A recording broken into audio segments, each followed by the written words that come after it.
Hello നമസ്കാരം, ഏവർക്കും പുതിയ വീഡിയോയിലേക്ക് ഇന്ന് ഞാൻ വന്നിരിക്കുന്നത് ബിഗ് ബോസ് മലയാളം സീസൺ 6ൻ്റെ ഇന്നത്തെ ഏറ്റവും പ്രധാനപ്പെട്ട അൺഒഫീഷ്യൽ വോട്ടിംഗ് റിസൾട്ട് അപ്ഡേഷനുമായിട്ടാണ്.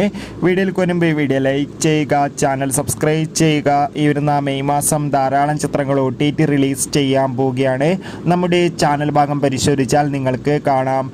എല്ലാ ബിഗ് ബോസ് ആരാധകരും ഏറെ ആകാംക്ഷയോടെയാണ് ബിഗ് ബോസ് മലയാളം സീസൺ 6ൻ്റെ ഓരോ ദിവസത്തെയും വോട്ടിംഗ് അപ്ഡേഷൻ അറിയാൻ വേണ്ടി കാത്തിരിക്കുന്നത്. ശക്തരായ 7 മത്സരാർത്ഥികളുടെ കടുത്ത പോരാട്ടം നടക്കുമ്പോൾ ഒന്നാം സ്ഥാനം തുടരുന്ന അഭിഷേകാണ്, രണ്ടാം സ്ഥാനം ജാസ്മിൻ, മൂന്നാം സ്ഥാനം ശ്രീതു, നാലാം സ്ഥാനം നോറ, അഞ്ചാം സ്ഥാനം ഋഷി, ആറാം സ്ഥാനം സായി, ഏഴാം സ്ഥാനം നന്ദന. എന്തായാലും കാത്തിരിക്കാം ഈ ആഴ്ച ആരായിരിക്കും ബിഗ് ബോസിൽ നിന്ന് പുറത്തു പോകുക എന്ന്. നിങ്ങളുടെ ഇഷ്ട ബിഗ് ബോസ് മത്സരാർത്ഥി ആരാണ്? തീർച്ചയായും കമൻറ്റ് ബോക്സിൽ രേഖപ്പെടുത്തൂ. മെയ് ജൂൺ മാസം ധാരാളം ചിത്രങ്ങൾ OTT റിലീസ് ചെയ്യുകയാണ്. നമ്മുടെ ചാനൽ ഭാഗം പരിശോധിച്ചാൽ നിങ്ങൾക്ക് കാണാം. Bye bye.